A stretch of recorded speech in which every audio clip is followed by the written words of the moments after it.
understood that we had tried to snook on my mama and she was not going for it. Welcome back to the Lurie Daniel Favors Show on SiriusXM's Urban View. We're talking powers and becomes action. Hi, YouTube. So good to see you guys. Hope you're all well. Listen, so I want to tell y'all a story.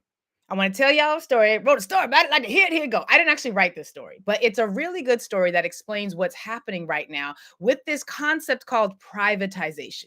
But if I start talking about privatization and start talking about how, oh, well, the government the Republicans really like privatizing things. And so that's what's happening. If I start there, it's going to feel very wonky, very lawyer like, and it's not going to be easy for us to follow. So I want to start instead with a story. And this story is about something that actually happened in a small town, a town of less than 1,000 people in New Hampshire. Now, you know how people talk a lot, but they don't do? Like, it's a whole lot of people who got theories and who have like hypotheses and ideas, but they don't actually do anything. They don't actually engage in praxis, which is the capacity to, or the notion where you take the theories that you have and you apply them in real life. A lot of people are keyboard warriors. They got all the theories in the word, child. They got a theory about this, that, and the other thing, but they don't actually apply those theories to real experiences. So you never get a chance to figure out if the theory actually works or not. Well, child, it was some wealthy white folks who decided to take their theories on privatization and employ them in this very small town in New Hampshire a couple of years ago. Now, here's the thing.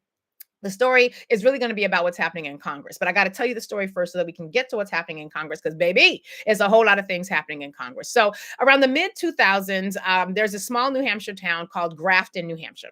And in Grafton, New Hampshire, it was the location where these wealthy whites, primarily libertarians, but wealthy white people who believed in privatization, were going to try the experiment. They were going to take the theory of privatize everything and destroy government, because everybody's a rugged individual. And if you're a rugged individual, you don't need government, because government sucks. That's what they believe, right? That's what they believe. So these wealthy whites decided to move to Grafton, New Hampshire, and they essentially create what Matthew Hungoltz Hetlig, who's the author of a book called A Libertarian Walks into a Bear, said it was the boldest social experiment in modern American history. We'll see just how bold it was, and we'll see how it worked out. But it was called the Free Town Project. It later became the Free State Project, according to the article in Vox. And the goal was simply this, quote, take over Grafton, this little town that existed and was minding its own Grafton, New Hampshire business. They wouldn't do nobody. But they said the idea was to take over the town of Grafton, take over their local government, and turn it into a libertarian utopia. And they were serious. Like, they really wanted it to be the place where they lived out their libertarian dreams. No government. We're going to privatize everything. Republicanism and MAGA. Although this was before MAGA. And so essentially this small group of wealthy white people, largely white, there might have been a person, a dot or two of color, maybe one raisin in the milk, but primarily white people who had a lot of money. They decided to use Grafton as a place where they could, quote, realize their dreams of a perfectly logical and perfectly market-based economy and community, end quote. But it didn't actually happen that way. What did happen was they got attacked by a lot of bears, literally. But we'll get to how that worked in just a minute. So there's this interview in this article. We'll tweet out the article, or I'm sorry, we'll blue sky the article. I refuse to say we'll skeet the article, because I feel like there has to be another word to describe what's happening on Blue Sky. But we'll put the article out, Threads, and wherever else we're going to do it. Jonah, if you could please manage that, that'd be great. So there's this community of libertarians, white people who have a lot of money, and they essentially had never really experienced a place where they could actually put their theories about the fact that if you're an individual and you've got, wealth and you've got private marketing, that you don't need government, right? So they decide to basically, they flash mob up in this town of Grafton, New Hampshire, and they decide to take it over. It had fewer than 1,000 people on it. And they didn't just settle on Grafton for no reason. They looked at New Hampshire. It's got the population demographics that they want. If you know, you know. And so they decided, once they settled on New Hampshire, because it also is the live free or die state, they were like, all right, well, now we got to, within New Hampshire, find the perfect location for us to try out this experiment. They settled on Grafton. Grafton had less than 1,000 people in it. And they figured that if they moved there collectively, because they had Umoja, they had unity. If they moved there collectively, they could take over the whole town fairly easily. And the people of Grafton were like, we don't really like this. This is not good. But their resistance efforts weren't organized. And they certainly weren't as organized as these wealthy whites who had just moved into town to take it over. So they started by attending local meetings, community board meetings, so on and so forth. And they essentially began changing regulations. They muscled their way into local leadership because my vote don't matter and both parties are the same. And I'm just going to stay home on election day. Damn the outcomes, even though elections have consequences. And basically, they were able to take over the local town in terms of leadership. And they made a couple of key decisions. Like first, they started with housing. They wanted to have alternative housing units. And when you're thinking like, what's an alternative housing? Because that's not the same thing as affordable housing. Alternative housing units was like yurts, not yurt. If you're in New York City, you hear all the time, but yurts. Yurts are structures where basically you're like living on the land. It's like a structure that is very thermally connected. I can't really describe it. They're dope. Like they're super dope if you can get them. And there are some resorts that have just all yurts around. It might be a lake with a bunch of houses that are constructed out of local timber and like, you know, thatch roof hats or thatch hut roofs, rather, is what I'm trying to say. Very ecologically in alignment with the local community. They're super dope. And I'm not against it. I think it's great. But these were not the types of housing units that were allowed in this town in Grafton. And they also wanted to be able to bring like shipping container houses. They wanted to have tent communities if they wanted. They wanted, because libertarians and wealthy whites, they just wanted what they wanted. And so they wanted to diversify the type of housing you could have in this town. They were able to do that. And they were able to find within the town enough people who supported the idea of canceling and cutting the funding for things, because cutting funding for things is a very prominent idea within certain communities in our nation, and they don't believe that government should have to fund anything. So they didn't. And so they were basically able to take over the town. They cut the services that government provided. They cut the trash services, sanitation services. They cut the recycling services. They cut all of the social services that made up this town's social safety net, because as wealthy whites who are also libertarians, who needs government? I'm a wealthy white. I can do this on my own. I don't need the government to do anything for me because I am a rugged individual. And that's just kind of how they went. And they slowly began. Oh, hi. Oh, yes. Please like and subscribe if you can. Appreciate y'all. I forgot I'm supposed to pay attention to the chat, which I can't do because I'm also looking at my notes. But I really am grateful for all of you who are participating in the YouTube chat. Anyway, they get to this point where they have canceled all the programs, chat. They done canceled all the social services, the everything. And because they had also taken over local government, it was really hard for the people in the town to fight back, because you had these really motivated, wealthy whites who were also libertarians, who were committed to this cause, ideologically committed to this cause. And you had the people who were like, they basically had got Project 2025. They didn't even know it. They didn't even know it, but they got Project 2025. So all these negative things start happening, because the challenge with living in a wealthy white community of libertarians is that the people who actually need government and need government services don't get the services that they need. So they had all these negative consequences. According to the article, the number of crimes went up because you no longer have police officers. The number of sex offenders living in the town went up because, again, no police officers. The town's legal costs went up because they were constantly facing these lawsuits from the people who didn't want any government whatsoever. The rates of recycling went down. The rates of sanitation went down. And basically, they devolved this community into what the article calls a Wild West frontier type of town. Because remember, the Wild Wild West, the reason that it was the Wild Wild West is because there wasn't no laws. Wasn't no government. It was the frontier. The American governmental apparatus had not reached out into the Wild Wild West. And so that's why we had the whole ass songs and movies called the Wild Wild West. So essentially, you had these wealthy whites who had moved to this town with their non-traditional ways of living, who muscled their way into government. Sounds quite like Doji. Don't it sound like Doja? It sounds like Elongated Muskrat and the Doji Boys. And so they moved into this town. And essentially, when the social services devolved, the bears moved in. Because when you don't have pet control or pest control, when you don't have animal control, when you don't have any of those social services available because the wealthy whites decided to get rid of it, well, then the bears are like, well, ain't no more police, ain't no more hunting licenses, ain't no more, it's a Wild Wild West, so let's go to town. They don't got no trash pickup. They got a whole pile of trash over there. I'm gonna go get me something for me and my cubs. Ain't no more recycling. I'm gonna just be in the town because it's the Wild Wild West. And that's basically what happened. That's basically what happened. So they started shooting the bears. Some people were feeding the bears because we don't have agreement in this town about how to do anything. So some people say, well, the bears are part of our economy. And my God, I just want the bears to be free. Because you know how some of these people feel about dogs. Imagine how they felt about the bears. So some of the people were feeding the bears. Some of the people were trying to shoot the bears. There was no agreement because there was no government.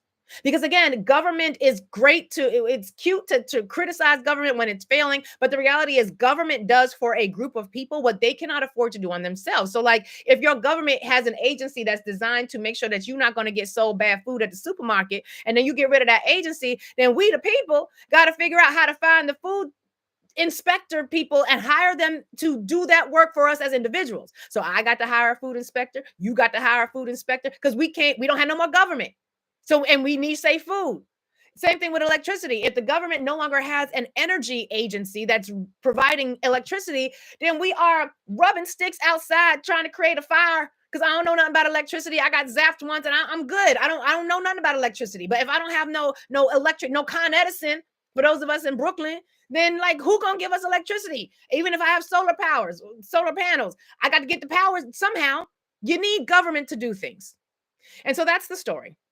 Because the Bears then began attacking people, and not just attacking people in Grafton. The Bears began attacking people everywhere because, again, you're in a small town. You have no governmental apparatus to prevent these sorts of things from happening anymore because the wealthy whites, who are also libertarians, got rid of all your government. And so the Bears proliferated and they began attacking people, not just in that town. Because the thing about nature, like disease or germs, they don't know that you have a boundary up where your town ends and another town begins. They just sort of are free roaming beings. And so like so it got out of control and they basically had to pull it all back together.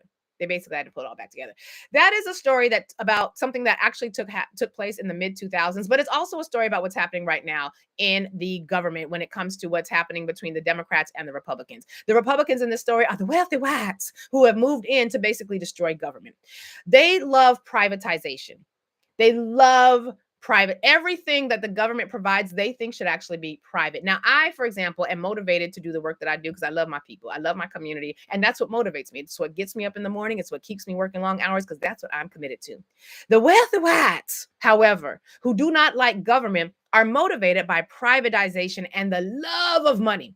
They love money. They love money like I love Black people. They love money like I love humanity. That they love money. And for them, because they're capitalists, they want to make as much money as possible. So when Elongated Muskrat says that we are going to cancel all of the FAA, the Federal Aviation Agency employees, we're going to fire all of them from day one. And then planes start falling out the sky, landing on houses, landing in fields, landing everywhere but where they're supposed to land, where there's crashes and bashes and there's Dasher and Prancer. And like when the planes start doing all these things, and then Elongated Muskrat's poorly constructed rockets explode in the sky and then cancel air travel across the entire eastern seaboard. And then we see Elongated Muskrat and his co-president Donald Trump say things like, well, we should have Starlink take over air control because we need safe air control.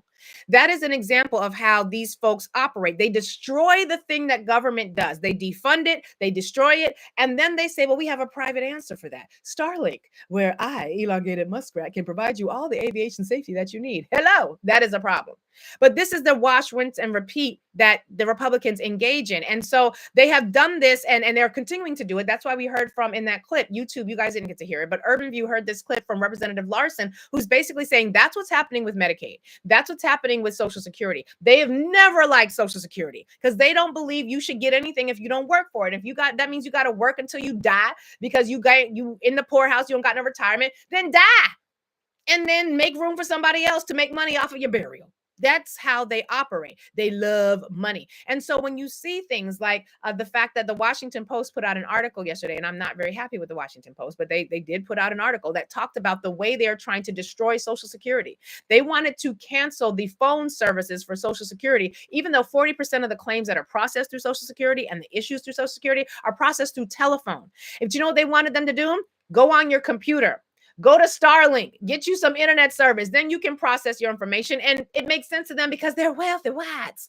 But when you're a poor white, or when you poor anybody else, and you don't have, and you're an elder and you don't know how to get on the phone and go to a Social Security app and figure out how to get your needs met, you want to talk to a human being, which is one of the reasons why when poor people don't vote, or when they put wealthy people in office because you admire the wealthy and you think one day you're going to be wealthy, you forget that when the wealthy get into office, they are going to provide for policies that are going to make them wealthier, which is a problem for you as a poor because your poverty is required for them to get even wealthier. Does that make sense? I hope it makes sense. We also learned that state of Missouri is cutting funding for ebooks. and from libraries, because they don't think that you should be able to get access to education materials unless you can physically get yourself to a library or physically get yourself to a bookstore and buy it, because they want to privatize learning. They want to privatize libraries. They're also planning to close Social Security offices while they're planning to cancel again those phone services.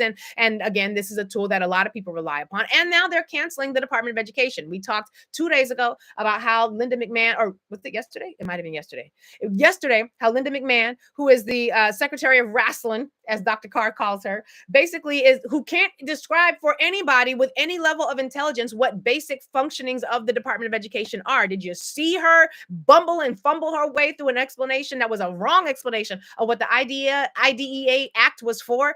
The woman don't know nothing. And they put a know nothing in charge of the agency that's responsible for making sure our kids know things. Privatization, because they want to end the Department of Education because they believe in private vouchers. Remember, these are the people who want to end departments of education at the state level, defund public education, because they believe in vouchers, private vouchers, where the government's money and funding that currently goes to schools will instead go to private schools, where the wealthy whites like to congregate with the young folk. This is what it is. So the Grafton, New Hampshire story is really a story about what we are all living at a national level right now. That is important because yesterday, what happened in the budget conversations really took it to another level. As you know, 3/14, March 14th, Pi Day. That is the day that the current continuing resolution, which is sort of like an extension, an extra lump of time that we get to keep funding the government without an actual budget in place. And the reason this is important is because once that continuing resolution ends, there will be a government shutdown. The reason there is a battle about what should be in the budget and what should not be in the budget is because Republicans want to make the tax break that they gave to their donors, their billionaires, and the wealthy whites, want to take that tax break and make it permanent. The tax break it ends this year. They issued it in 2017. It was a $1.9 trillion tax cut, and only the wealthy got to benefit. And it ends this year, 2025. So the House Republicans, and remember, Democrats don't run the House, they don't run the Senate, they don't run the White House. So everything I'm about to say, I know it's going to piss some of y'all off, but this is the result of not getting enough Democrats elected into office. This is the result of some of y'all deciding to stay home and not vote, or to vote down ballot only, or to not engage at all, or to say both sides are the same, because this is same. And same ain't so similar. The House Republicans deciding that they're not going to be able to do the permanent budget cuts that they want right now, because in order to make those budget cuts permanent, they got to cut Medicaid, they got to cut SNAP, they got to cut, which is food stamps, they got to cut Head Start programs, they got to cut the social safety net to the bone, to the black meat. I was going to say white meat, but no, yeah, to the white meat. Yeah, to the white meat. And they got to cut so much, they could not come to enough agreement on it. So they want to do another continuing resolution, which would buy them some time from now until September to convince themselves that they can do these cuts, to convince their people that it is perfectly acceptable for the entire government to shut down all the social safety services that you need. And they want to give a continuing resolution that will last until September. In the continuing resolution that the House Republicans passed, because Hakeem Jeffries held it down, the House Democrats, they held it down. I think they only lost one vote, only one Democratic vote. They're doing better in that caucus. Good job. Good job. They held the line. They said, we're not voting for this because one of the other things the Republicans did, y'all, child. They so sneaky. They so sneaky. One of the other things the Republicans did, somebody got to block somebody in the chat. Whoever got to be blocked and report, block and report. I can't do that right now. I'll handle it during the commercial break, but block and report whoever got to be blocked in the YouTube chat, please. Thank you. One of the things that the Republicans did was they included in this continuing resolution, which passed on a partisan level. The Republicans passed it. Democrats did not. One of the things they included was a provision that said that at such time that it is going to be necessary to debate whether or not we should make those tax cuts permanent, that the Congress will not be able to have those debates. They basically tucked into the continuing resolution the capacity for Donald Trump, who is the co-president to elongated Muskrat, the true president, and junior varsity cheerleader president J.D. Vance. They basically tucked into the continuing resolution the capacity for them to have a blank check to do whatever the fuck they want to do. And so the House Democrats are now calling on the Senate Democrats to say no, to vote no. Now, John Fetterman is Fetterman. He is the new Kristen Sinema and Joe Manchin. So he is a lost cause. Pennsylvania, people try to tell you, but it is what it is. You got what you got. You voted accordingly. And so now John Fetterman is the new Kristen Sinema. What's the man from Virginia? I just said his name. I can't remember. Joe Manchin. Thank you, Amina. Yes, Joe Manchin from West Virginia. He's basically said he's going to vote for the continuing resolution. The thing is that Republicans need 60 votes in the Senate to pass this, right? If this was just going to be a pure budget reconciliation, they would only need 51 votes. They need 60 votes in the Senate to pass this continuing resolution, which they got from the House, which includes this basic blank check spending capacity for elongated muskrat and Donald Trump. So right now, Chuck Schumer's like, we ain't signing on to this. We ain't doing this. This is terrible. This will be awful. This will be horrible. And the Republicans are now saying, well, then I guess we're going to have to shut down the government. Because again, the wealthy whites don't mind shutting down the government. They're not going to be the ones to not get Social Security. They're not going to be the ones to not have their IRS forms processed for their taxes. And quite frankly, they don't want to pay them taxes no way. So they don't mind if it takes too long for the taxes to get filed. They're not going to be the ones suffering. And if the government does shut down, then that means people who are currently working in government will continue to have to do so, but it's going to be a minute before they get their paycheck. And considering the fugazi-hugaziness that is happening with elongated muskrat, the true president of these United States, God only knows what's going to happen with these people's paychecks. So my question for you in the audience is 866-801-8255. Do you think the Democrats should sign on to this continuing resolution to keep the government open, or should they vote hell no? I have some thoughts, but I'm not a government worker. I know I don't want elongated muskrat to be able to do what he wants to do. So I want the Democrats in the Senate to vote no. But here's the other thing. If the Democrats in the Senate vote no, the wealthy whites in the Republican Party have another plan, because that plan could also include ending the filibuster. And the reason that you currently have to have 60 votes in the Senate in order to pass anything substantive outside of a budget reconciliation bill is because of the filibuster. And if the filibuster is in place, then the Republicans would need those additional votes from the Senate, because the Republicans only have 53 votes. They need 60. They would, if they got rid of the filibuster, they don't need those votes anymore. And if they got rid of the filibuster, then the Senate only needs 51 votes to pass anything substantive. This is one of the reasons why Democrats did not mess with the filibuster, because they knew that if they lost power, the Republicans could run roughshod over everybody, everything, with just 51 votes. And the Republicans now have 53 votes in the Senate. This is not easy. This is not easy at all, but these are the questions that have to be answered. So what we have to figure out is, what do we want the senators to do? Do we want them to vote no and possibly risk shutting down the government or risk ending the filibuster? Quite frankly, I think they should have got rid of the filibuster. We could have had so many more nice things. So many more nice things we could have had they ended the filibuster. But the reality is, this is troublesome times. And while I know a lot of people want to blame the Democrats, you're really going to have to blame yourselves. Because on November 5th was when these decisions were laid up. On November 5th, when people were supposed to go vote, and they did not vote sufficiently to end the Project 2025 America that was coming. This is the reality that we have, because the reality is all of this is in Project 2025. It's not a surprise for anybody who studied or who read or who listened to credible sources. Now, I'm sure it is a surprise to those of you who get your news from the shade room. And I meant that with all the shade and breeze in the world. No offense, but it's a whole ass network that's set up to keep you misinformed and bamboozled, run amok, hoodwinked, led astray. So yeah, and I guess we got to throw the Breakfast Club in there as well. And these aren't shots fired. This is just reality. These are entities that exist to keep you misinformed or to keep you ambivalent about what's happening, because they get more money that way. My money don't run like that. I got a whole ass real job. This is my lunch break. These radio show things, it's a lunch break situation. I do the podcast on the weekend. My real job requires me to be honest with the community. And so that's what y'all get when you get on these airways, and don't get upset. That's why we used to tell my daughter, you get what you get and you don't get upset. She didn't like that. Neither did our son. But this is where we're at right now. 866-801-8255, 866-801-TALK. Should the Dems hold the line? What just happened? I don't know. That was a weird sound effect. Should the Dems hold the line? I don't know, but we're going to have to, I want to hear from you. I think they should, but I need to know what y'all are thinking about. Y'all know y'all got ideas and concepts I haven't thought about before. So I need to know, what do you think should happen right now? I'm saying they should hold the line. Don't do it. These folks are going to break the economy anyway. That's what they want. It's what they've always wanted.